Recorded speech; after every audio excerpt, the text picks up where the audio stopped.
Simon, cheers for doing this. How positive have you felt this week after, especially the first 70 odd minutes against Villa? Yeah, I think I spoke about after the game about I think we're at a time it's important to look for positives, to look for things we can build on. And yeah, been really good week training. Been really pleased with the players' approach again. We looked at some things that we thought were really good for us on the day and served us well. And address one or two things that we think we can build on and be better at. But overall, really good week, and we're looking forward to the game. Is being more compact the sort of the foundation to build from? I think it's one of them. I think I think the evidence suggests to us that if we get that part of the game right, then we can do a pretty good job at limiting our opponents to big chances, if you like. So yeah, I think a personal belief of mine, it's always a good trait for a team to have. It can appear in different ways in different areas of the pitch as well. So, but for us, I think it's it's a good building block, good platform to take going into these games. How's the injury situation? Is Paul Onwachu fit after his ankle issue? Yeah, I mean he's been back in and around it the last day or two. So I think it might be a bit 50-50 at this point. So probably one to assess tomorrow and give us a little bit more time to see where that one sits. So, but we're hopeful, but nothing conclusive. Your predecessor felt that Paul had to be 100% to really impact the game. Other players can maybe get away with it a bit more, but is that the way you see it with Paul? Yeah, I think, I guess really, the level we're playing at in the Premier League and the speed of thought and the physicality required in key moments, I don't think you can get away with carrying people that aren't quite right. So one thing's for certain, if he's starting, it's because we're confident he'll be right. You've got Flynn Downs available again after suspension. How big a boost is that? Yeah, great. Flynn brings a really great energy to the group, great professional to work with. So yeah, frustrating obviously not to be able to draw upon him last week, but to have him back this week's a real positive for us. He's had an in and out season. Have you seen everything you've wanted in training this week? Is he itching to go? Yeah, again, I think the energy's been really high across the board this week from the players, and the level of commitment, as you would expect, has been top draw. So Flynn's been one of many really in the group that have been the enthusiasm and the intensity to training has been excellent really. So I think I've got a good problem this week in terms of the old cliche, good problem to have. I've got a large squad to pick from this week, and I've got a few decisions to make about what the starting team will be, and I think in the best way possible, the lads this week, the way they've trained, have made it hard for me. One more sort of injury-related issue. We saw Ross Stewart for half an hour. How's his body reacted to that? Yeah, I think really well. I think I touched upon the other week that. When you're a player and you've had that stop-start season, it can be really difficult. So I think we're all delighted really that he's getting a consistent period of training and playing. Great to see him building them minutes up off the bench. And again, hopefully long may that continue and we can get him to a point that he's pushing for a start. So I think that has to be the aim for him, and it's certainly the aim for us. Tell us about your opponents this weekend. What have you made of West Ham recently? Yeah, I mean obviously Graham, someone I know, has gone in and he will be, trying to lay down the foundations for his principles of play and what he wants to see in his team. I think, although I imagine they'll be disappointed with their league position at the moment, I also know that they've got real quality to draw upon. So, it's a game that we've got to be right at it for. We've got to be at our best to get something out of it, but we know we've got to deal with the collective and individual threat. You've got the likes of Bowen, who on any given moment can turn a game on its head for you. So that's just an example there, really. But I think equally, earlier in the year, we deserved something out of that game, I felt. And although we're in a slightly different scenario now in terms of, game state of play, in terms of the league table and where we're at and where they're at, but, we know they've got qualities that we need to deal with. But equally, I think we've got qualities that we can bring to the game too. You'll know far better than most about Graham's qualities as a manager after your time together at Brighton, but do you have memories of him as a teammate? Weren't you together at Boston a million years ago? Yeah, we were. Graham's someone I've known a long time, super bloke. So yeah, I'm not sure we'll be able to relate our League Two stories into Premier League fixtures from 25 years ago. I'm not sure how relative that one will be, but I think he's been a good icon, I think, for a lot of young English, British coaches who's gone overseas, he's done it the hard way, and he's got himself into positions that's managing at the very top. So, you know, obviously for myself, he's someone that you can relate to from that point of view of having a coaching journey where you've had to explore and be curious about different ways of gaining development, and eventually, you know, get to work at what I think is the greatest league in the world. So, you know, it'd be nice to pit my wits against Graham, and it'd be nice to see him too on a personal level. You saw firsthand how he took Brighton up a level within the Premier League. Can you pull back the curtain? What are his best traits? What does he do on the training pitch, off the training pitch to make him as successful as he's been? Yeah, I mean, when I think a good chunk of, unfortunately, Graham's spell at Brighton was COVID times. So, you know, it was quite a segregated time in general. So, but again, I know Graham and his staff really quite well, and I think Graham's got an element of empathy about how he works. You know, I think he likes to really understand the person and the player he's working with, and try and draw the best performance levels out of individuals. It's something I pride myself on. You know, I believe that you can improve individuals whilst trying to win games of football, and I think the goal is to achieve both in the modern game. I think there's an expectation as a coach that, you know, you're also developing the individual as a player and a person and helping them on that journey, but also finding that balance that it's a results-driven business we're in. So I think Graham strikes a nice balance with that, and I'm sure, you know, that he'll present a few challenges on the day, but I'm hopeful that I can present a few back with our team too. I'll ask you about that element of it. You said you've been impressed with the commitment and energy on the training pitch from everyone, and you know, it's the old cliche says you have to be 100% in this brutal league, otherwise you get punished. How do you get the absolute maximum out of these guys when relegation's confirmed? You know, how do you get the motivation levels right and make sure they're all on it? Yeah, I think something for me is it's been focusing on, I think it's really important to find the balance with professional football and the results nature of the industry and the brutality and the external expectations and the opinions that come with it. And they're all great things, by the way. You know, they are great things. It's the people's sport, isn't it? And, you know, I spoke about last week about that we're part of that element, and we have to have a cool, calm, considered head around, you know, all of the things going on around us. But really, we've got to work on, you know, what defines us and what's going to define our performance. And often games are on fine margins. You know, it can hit the post and go in, it can hit the post and go out. And I think it's all of the things around the edges. So for me, it was about, you know, reframing what this 6 weeks is, not moving away from the reality of what it is, that we have been relegated. But I don't think it can be a case of, you know, the level of the division, you can't just play free. You know, what we have learned this year, and not just us, that on any given day in the Premier League, if you're not right at it and you're not well organised and well prepared, you know, the results can be punishing, you know, really punishing. And we're not the only side that have experienced that this year. We've seen that this week, actually. So for me, it's about focusing on what are the best things we can do to give us the best chance of performing as well as we can. You know, and all of the things that go underneath on that. And I'll bring it back to the start of that question, is it's about energy, about commitment, about organisation, about training well every day, about sticking to a process. I think I see something from Rory McIlroy the other week about, you know, you can have your goals, but if your processes aren't right underneath it, then you'll fall to the level of your processes and the way you work rather than the aspirations of your goals.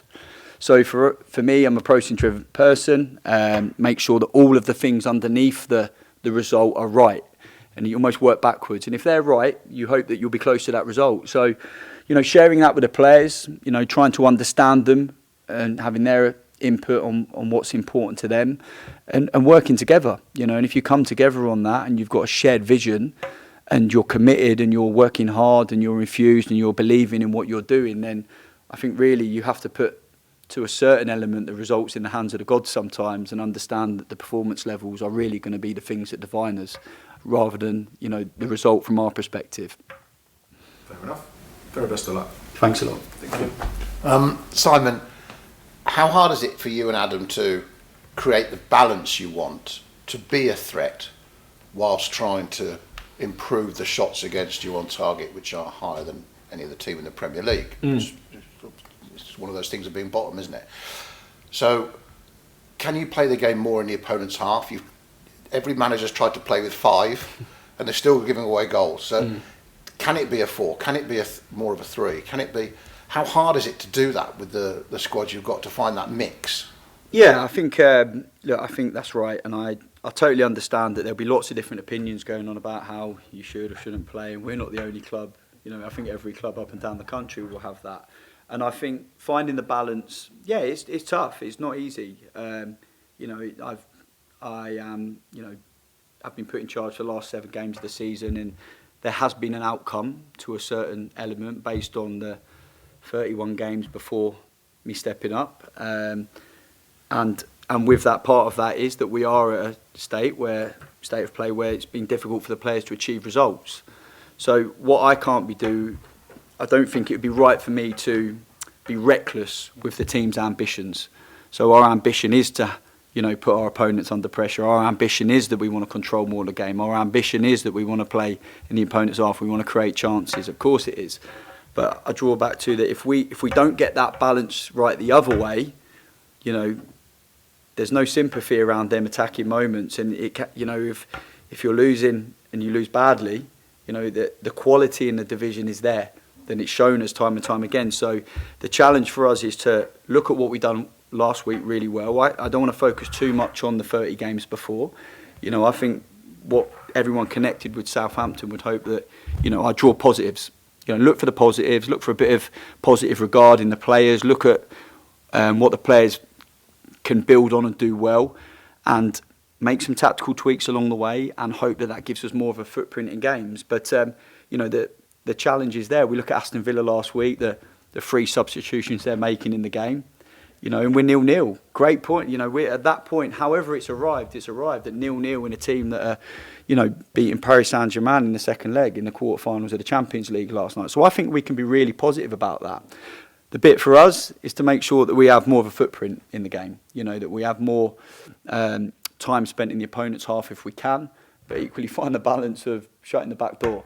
So, yeah, it's a challenge, but, I think that we can be positive about that challenge, and I'm confident as games go on that we can find that more equal balance from that point of view.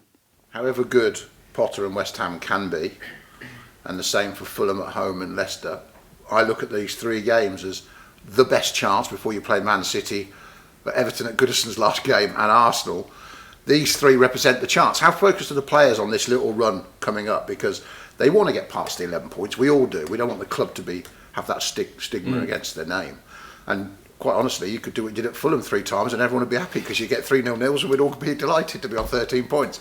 But how conscious the players are that these are their opportunities? However good West Ham are, they're 17th in the table. Yeah, again, I can understand why big picture everyone would look at blocks of games. For me, I think what's important is, and I said this last week, we have to remain present. I think great performance is often related to remaining really present for what do we do today? What do we do today really, really well as we can, leading into Saturday's game. So for me, all my focus is on Saturday, and performing as well as we can, as diligently as we can, as intelligently as we can, and pushing our body and mind to its limits as well. That's what it is. So I don't think it's helpful for us to think about Leicester or think about Fulham or think about Everton or Man City or Arsenal. We focus on West Ham. That's our immediate focus, and that's just me giving an insight into how I think we best work. And again, I believe if we can build on what we've done Saturday, then this is the next game. The next game is the biggest one of your career, I believe. Sorry, does that mean that as much as we'd like you to be blooding players or looking to next season, perhaps with some of your selections, does that mean you can't afford to do that? Because A, the Premier League's brutal, as you said, and B, this game is the one that matters? I think, I think, again, that word gamble and, blooding, I think really it's about doing what's right. It's what's the next right thing to do. And sometimes there are complexities with that. Because you're absolutely right to point out that, that although the outcome of the relegation has been decided, we're still fighting for points. And I can tell you now, the players want to get as many points as they possibly can. you know. So there is always complexities, you know, around them things about, is it an opportunity where, you know, we've got a talented young player who's pushing, but I would only make that decision if someone's training and playing well and deserving of an opportunity. So there'll be no gimmies, there'll be no like T-shirts handed out here. This is a case of, has someone earned it? Is someone, you know, fully committed to what the team needs? And then it's the same decision. Do they help us win the game in that moment? But, you know, of course, there's going to be some complexities around opportunities, you know, to find out about players within these last 6 games. How was the feedback to Jay after his few minutes? I know it was only a few minutes, but it's a player making his debut at his age in the Premier League. It's a big moment. And he got on the ball a few times and he got in. So did he get much feedback from that, or is that a waste of time with only 3 minutes on the pitch? No, I think, well, one is you know, but it's also a show of trust. You know, I put Jay on the pitch and we put him on the pitch at this football club because we trust him. You know, and I think trust is a critical thing. When you're a younger player, you know, and you're stepping into the environment of Premier League games, I think, you know, I've got a lot of experience with younger players making that step, and trust is a big thing. You know, when we put someone in that environment, it's because we trust them. You know, we trust that they'll make good decisions. We trust that they'll be mentally resilient in bursts at the right time. And then we'll learn about them in turn. You know, so that's always a really nice moment, that. And again, I thought Jay come on, he showed some nice touches, some glimpses. You know, so yeah, I think really he can be delighted with that. And it was a positive. It was a positive for the day. And I think it's really important that we always find the balance of looking for okay, that weren't great, this could have been better. But in every game, there's always things that did go well. And there's always things that, you know, you can draw upon moving into the next week. And that was certainly one of them. Just on Ross, it's been a dreadful time for the poor bloke, really. And it's great to see him get so much time last week. Can he genuinely now start getting that game time and being more confident about himself physically towards next season? Because he could be a phoenix from the ashes next season for Southampton if he can stay fit. Yeah, again, I think you know, you clearly see in training his qualities. You know, his timing of movement is excellent, and he can finish. So yeah, I think if we can build that confidence and really get him back, and it takes time. You know, one of the things about the Premier League and the way the fixtures are, that, you know, I think in the lower leagues there's a higher frequency of games and there's more opportunities to build up. You know, so finding momentum as an individual player, I think, can be tough sometimes, because the games, the way the squads are built, the demand of the game technically, tactically and physically is enormous. And so for players to build confidence and momentum with playing week in, week out, that can be a little bit more challenging at this level. So I think we've got to be really diligent about that. And what opportunity Ross takes, you know, he grabs hold of, and that can be a great catalyst for his confidence, really. So, but I'm delighted what we're seeing off him, and personally, I'm really, really pleased that he's getting a nice run of fitness and training, and hopefully we can really build on that. Just finally from me, what do you see as West Ham on the pitch? What do you see in them as a team that makes them a threat for you at the weekend? What do they do well? I think they have the ability to adapt. You know, I think we've seen that in the last few games. I think within game, and obviously one of the ways Graham works, he's an adaptable coach. So I think they have individual quality, as we have individual quality, and I think their ability to adapt can be something we've got half an eye on. But I also think there's a lot of opportunities for us to, you know, cause problems, and how we do that, you know, we have to be really smart and confident about. But you know, it's a game that we can look forward to for sure. George for Tim Clay. Hi, Simon. Can I ask you about Albert Grumbeck? Is he back in training? Is he still in Denmark? What's the situation with him? No, Albert's back in and around the club. I think he's had an Achilles issue, which we're hopeful that will be coming to a conclusion soon, and we can get him back on the grass. And you know, I'm sure he's desperate for that too. So you know, Albert's back and around, and hopefully it won't be too long before we see him back on the training pitch. Yes, I'm asking for a time scale, because obviously since he's come to the club, I think he's only started 2 games. He's had to be really patient. I bet he's buzzing to try and get onto the pitch, right? Yeah. If honest, I'm not too sure on the timescale of that. I mean, hopefully we're talking, you know, not too far away, but I think it's probably one day at a time at the minute on how he's testing it and how it's feeling and how it's reacting. So you know, but I'd hopeful we're not too far away from that one. But no timescale. I think you even said about him previously that he could kind of sort of train and play, but he was feeling the pain, and medical staff were a bit worried about it. Is this sort of similar situation where you've got to be quite cautious, a little bit like Ross, really? Yeah, I think so. I mean, you know, it's Albert's a talented player for us, so I think when he's ready to get back in, we've got to be confident that it's really right for him. I want to ask you about Mateus Fernandez, what you sort of talked about there, about the ability to defend and the ability to go forward. Do you see him as someone who sort of sits right at the centre of your plans now for these last 6 games? Yeah, definitely. I think you know, his energy level and his commitment and his focus, second to none. You know, he's a player that I love working with, and I think he has got that ability to flip in and out of the game, both defensively and offensively, and influence it. So, yeah, he's definitely at the forefront of what we're doing at the minute, and in the mix in all of our positive decisions. So he's someone I really, really enjoy working with, and I hope he can finish the season as strongly as possible for the football club. Yeah, he doesn't turn 21 until after the season's finished, so I sometimes forget that he's right. still so young. Is he someone that, I know it's maybe difficult for you to speak on it, but is he someone who you think the club may have a difficulty keeping hold of? He's probably played himself into the minds of Premier League scouts and stuff, right? Yeah, look, I think again, I wouldn't want to get drawn into the big picture stuff. I think it's not my role at this moment in time, but you know, no doubt about he would catch people's eye. You know, the amount of games and minutes he's played in the Premier League this year, and his contribution and his age, them three things scream attention, don't they? So yeah, it wouldn't surprise me, you know, if he's attracting interest. He's a very, very very committed, energetic player with quality at 20 years old, playing in the Premier League. So, but he's a Southampton player for sure, and he's a Southampton player. And I to me, it looks as if he's enjoying his football here, in spite of a difficult season, and he's made great progress. You know, I don't think anyone could deny that with Matty. So yeah, long may he continue in a Southampton shirt. Last one from me. I know you touched on it there about sort of being present. I know you're on the hamster wheel of trying to get results every single week, but have you been able to sort of think and have conversations about what may happen for you next season? Because a new manager might come in, different stuff. Would you like to stay? I know you said last week you love the city and you love working at this club.